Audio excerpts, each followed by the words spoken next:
Hello, hello, viewers. Welcome to Novel Ideas. My name is James Floyd Kelly. I'm here with my friend Eric Wex. How you doing, Eric?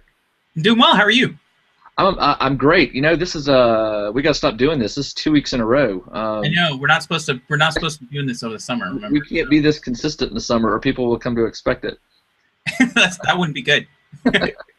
No, last week we not last week we had a good time just talking about how crazy our lives were and all the things that were going on and stuff, and it kind of felt like after we hung up or disconnected or whatever, I went upstairs and I was like, I really enjoyed that conversation. It was kind of like writer to writer, friend to Yep. friend. It was like, Yep. yeah, that was kind of good to get off my chest. But, Absolutely. I hope viewers, if you watched last week's, I hope you enjoyed it. It was You kind of probably bored them all. They're like, stop talking about yourselves. We don't really care. they're like, I didn't see any beer or wine in any of that. They weren't drinking. They were a little out there. That's okay. I But keep that hidden. yeah, exactly. Yeah. A straw coming up around the Yeah. head. Viewers, Eric and I frequently talk offline about where do we want to go with the current conversation, and we've got one tonight that we feel, both of us feel, very strongly about. We're not going to be mentioning names tonight. We're not going to mention author names because we just don't think that's fair. But maybe you'll pick up on some hints or something like that. But what we do want to talk tonight about is something related to marketing, right? Right, Eric? Yeah, absolutely. So I think that all of us who don't have an agent and are just starting out are all trying to figure out how do you write the right thing, and then how do you pitch the right thing that's going to get you an agent. So this is if you want to go the traditional publishing route. I would say it kind of applies for indies as well. How do you have this? How do you generate interest in your product? That's marketing.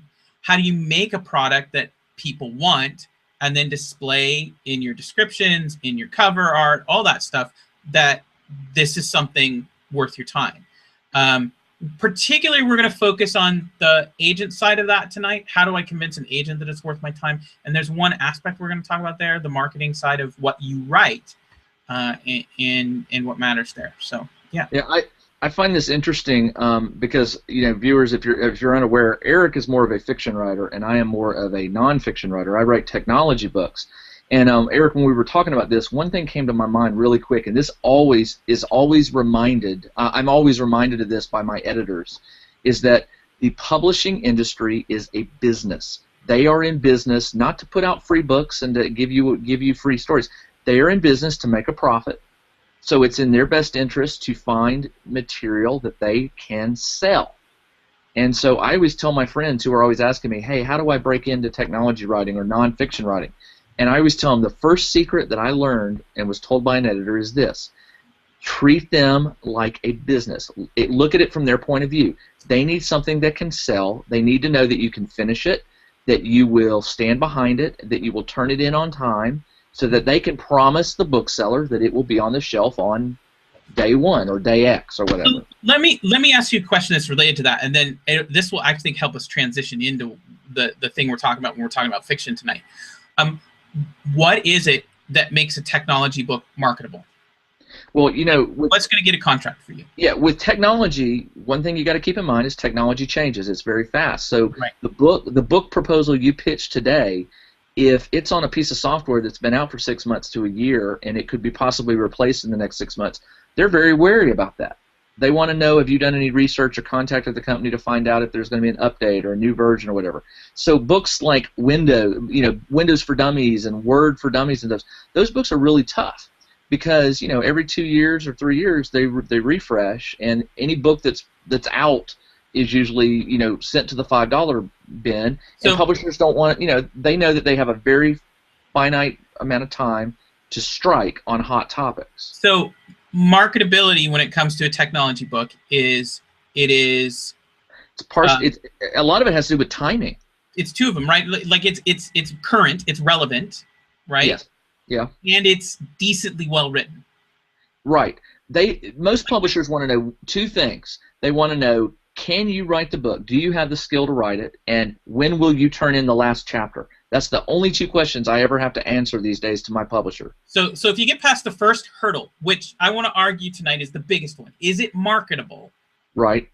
Then they want to know, can I depend on you to get it done on time so that I can set my print date now and know that I'm going to have a product by that time. Right. And viewers, you need to understand that when book publishers, fiction and nonfiction, they almost require, they need to know when you're going to deliver a book, because they're negotiating contracts with sellers who sell to Barnes and Noble and Amazon and those kind of things. When they'll tell, especially with fiction, this is huge, because they need to be able to tell these sellers, oh, Eric Weck's book will be available on August 1st. And so the booksellers can then do their marketing for the new Eric Weck's novel will be available August 15th. There's that shipping, they have to take into account shipping and printing times. It's a business. That can be 18 months. Absolutely. 18 months after you sign the contract. Right. Can be when that date is set, right? Fiction has a much longer, period between when you turn in your last chapter and when the book hits the shelves. Nonfiction, especially technology, I've had books come out literally a month and a half after I sign off on the final chapter. Wow. It's sent, it's printed. They're printing in small batches, maybe 5,000 copies or whatever, but they do it because they have a limited amount of time. They got to get it on the shelf because it's relevant now, but in 9 months it might not be relevant. So let's move this to fiction then. Yep, let's do it. I want to come back to this thing and make my argument that of those that the same three things apply. Is your book marketable? And is your book going to be in on time? And is it reasonably well written? Now, I think that we as first-time, non-traditionally published writers actually do ourselves a disservice, and I think we get a lot of bad advice here, because I think we get a lot of advice on number 3. Write it, rewrite it, rewrite it, write it again, make it better, make the writing better. And I actually don't think that's what gets contract. I mean, yes, it has to be well written, but a lot of people can do a well-written book. That is not as difficult as it may sound. What I think is harder is to come up with a well-written book that has content that is fresh in whatever genre you're writing in, relevant and marketable. So that's the thing. I think that this is especially true for first-time writers. So you may write a whole bunch of novels that you could sell later that sit on the side until you get to the one that will sell now, and then you've built an audience that trusts you, and you've also broken the barrier that you can keep your you can get things done on time. And then I think people are a lot more willing to take your next book and allow some of those past manuscripts to get sold than if you're sitting there on something that isn't marketable. So and one thing you got to keep in mind, like I follow a lot of fiction agents on Twitter.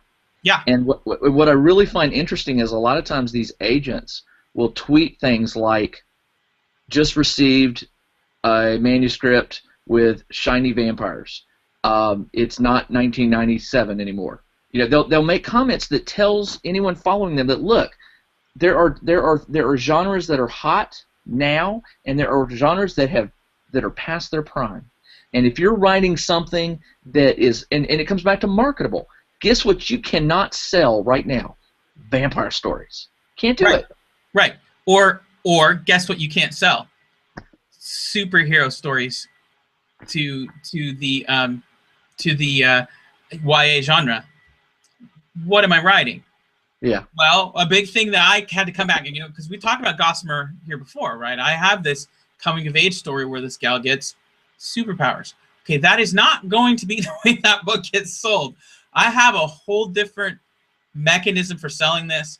It talks about gene splicing, and that is my entrance. Like, what is it that we're going to be able to do 80 years from now with gene splicing, and what are the effects of that going to be on teens and people, and how we grow up, and what does that mean? You and I have both read this statement many times in writing websites and books, is that you may think you're writing on a hot topic now, but by the time it hits the shelves a year and a half from now, that topic may be long gone. So a lot of agents tell people, don't write on what's hot now, because you can't predict it. So let's go on to another thing I said. We're using up our time really rapidly today. The other thing that I think we both wanted to talk about tonight was the idea that the marketability is really, for a first-time writer, equally important or more important than a story. And I think the way that both of us can see this and have seen it is that I have read first novels from authors that are incredibly lauded. One I'm thinking of won major awards not that long ago. Major awards, big awards. And I couldn't finish this person's novel. I just couldn't. The narrative was divided into two sections. One was taut. It was an adventure. It was a mystery that this person was trying to solve. It was great. The second half was long, world building, exposition that had no story questions and no tension at all, as far as I got. Yeah. And you kept having this thing where you ran into this wall. I want to know what's going to happen. I want to know what's going to happen. Oh, you're giving me another chapter of boring, long world building exposition. It was really hard to get anywhere in that book, and I put it down. Again, I got farther than you did. I made it through about 75% of the book. I'll be honest to the audience. I asked, because I knew Jim had read this, I asked him about it. I'm like, does this get any better? He's like, nope, not 70%. I was like, okay, I'm not wasting my time on it. Yeah. And again, I want to emphasize, we're talking a major award winner from a couple of years ago. Yeah. How did that book get sold? Like I'm over here as a writer who is not agented yet going, how did that person get a contract and I can't, right? Yeah. Why? Because this person had a beautiful, clearly defined, easy to explain hook that hit the zeitgeist right on the top of the head and was fascinating. I couldn't wait to read this book because of the hook. And the hook was really elegantly done in the book. I enjoyed that part of the book, but there was no story to back it up. There was just no story there. And Eric, I will tell you right now, I get rid of them a lot, but in my lifetime, I've probably read hundreds of first-time novelists who I got through the story, and when I ended it, I was like, okay, good for them. They got published. They got their story. Some of them I never heard from again. So I want to let's illustrate this with a book that we both like that we can talk about. Okay. Do you think Ready Player One sells without the references to geek culture? I'm so biased. I loved Ready Player One. Right. Why? Why? Because we're both geeks. I mean, it was my childhood on a page. It was beautiful. But it had a clear science fiction story that was unique. Mm-hmm. You know, it was before HoloLens, before Microsoft ever announced HoloLens, and it had a new technology for interfacing. It had this this multiplayer world game that was going on, and that was very hot at it still is. Which is why I think we loved it. Like so, but I think that when that went to the agent, you didn't say, it's about a kid adventuring in an online game. I mean, I think that's been done. We've seen that. I mean, for gosh sakes, my kids watched Spy Kids, the movie, and there was like number 3 that was awful. Like if you're a parent of a certain age, you all saw these films, right? And number 3, they're in a virtual game. It's not Tron, right? Like that virtual game idea goes way, way back. That's not what sold the book, even though we like that stuff. What made it cool is they're running through one of the freaking most hardest Dungeons and Dragons models that was ever produced in the middle of the book, and then playing Joust at the end of it. Yeah, that was my childhood, right? It was totally twisted, and everything was like mashed up, and it was. I mean, I read it in like 2 days, I believe, and I was just knocked out by it. Yeah, right. And here's the thing: I found it in the bookstore, in the new releases section. It didn't have a lot of when it came out. There was no fanfare like there is today with Armada, which comes out tomorrow, by the way. There was no fanfare. It was just sitting there on the thing. I loved the cover. I opened it. I read the blurb, and I was like, I know I'm going to like this book, and I read it. Now, granted, if I wasn't a geek and I'd lived through the '80s, I probably still would have been curious about it because there were so many references to the '80s culture, the TV shows that we watched, and the music we listened to. Let's go to a third first novel. And this is, again, we bragged about this one before. We can talk about this one. Okay. I say to you, Apollo 13 on Mars. The Martian. That is the clearest, most easiest sell ever. Yes, and you see why they're making a movie out of it, and I mean. And then you back it up. Okay, so I don't want to underplay writing, right? You back that book up with the idea that the guy actually took hard science fiction, really hard science fiction, and made my wife love it. Yeah, he made it entertaining. Just finished it last week, and she was doing this thing like, I was like, "Hey, how was work? Don't bother me. I'm reading.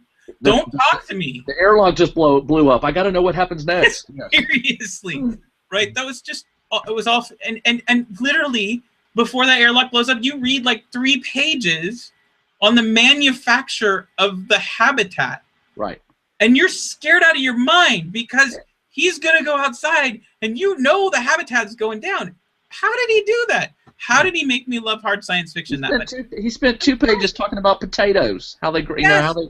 I was like, he won me over. I was like, you had me at potatoes. It's so true. It's so true. So yes, writing matters. Yeah. But you could have all that great hard science fiction, and there are tons of books who do it that well. Nobody reads them because they don't believe they're going to be interested. They believe they're going to be bored because it doesn't have the clear hook that makes the agent and the publisher interested. And because we talk about indie publishing so much here, let's not forget that that book was published as an indie at first, and now it's gone mainstream. Yes. But you know, let's get this back on track here.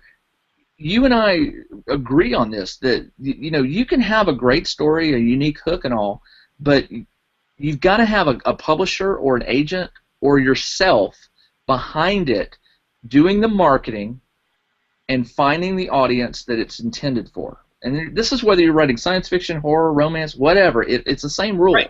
Right. And so if you're doing that as an indie published person, the same rules, you need to be scanning, like I keep hearing that, oh, we're indies, so we're going to write things that would never sell in a big market. And there's some truth to that. There's some truth to that. There are concepts that you know in your heart of hearts are going to take off, and the big publishers aren't ready to take. You know, the next great vampire story is getting ready to go on Amazon right now, and it's going to go on Amazon because the publishers aren't going to touch it. They don't want it. Yep. And it's going to take off, right? And that's great. But I also think that it's still true that publishers and agents know what audiences want to read. Yeah. Right? They're not fools about what an audience wants to read. So if you are trying to make your writing career into something that lasts, something that is more than a hobby, more than and honestly, if that's what you want to do, if you want to write an art piece and you want to just make it the way that you want it, and it is your piece of art for your own satisfaction, I am all about that. There are certain stories. They're usually my funny stories because I have a sense of humor that not everyone likes, and I love absurdist humor. That's a genre that doesn't sell.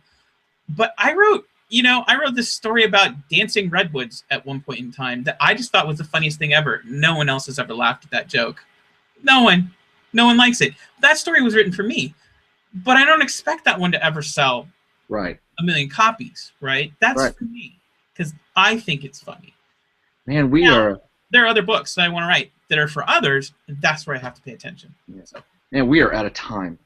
I swear, every time I look at the clock, I'm like, oh man, this time flies when we get into these conversations. Yeah. Yep.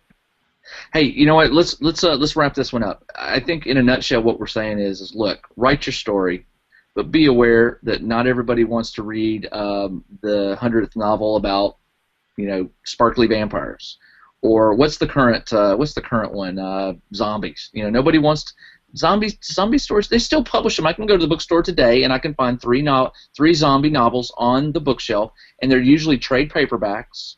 Superhero novels. Superhero novels. Yeah. They don't want them.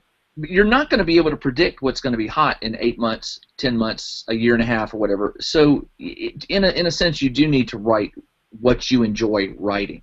But you also need to be realistic and realize that what you enjoy writing may not be what people enjoy reading when an agent it comes across an agent's desk. You've got to be timely, but it's got to be good. It has to be a well-written story, like you said, but also it has to be something that can sell. Yep. Yeah. Agreed. Well, listen, it's always good talking with you. Let's shoot. I was going to say let's shoot for 3, but yeah, next week I am taking the whole week off next week to spend with my family before we're getting ready for school to start. My wife has got some downtime, so we are going to. I think we're going to take the week and do something as a family. So no promises that next Monday I'll be around, but I'll try. We'll see. We might be, we might not.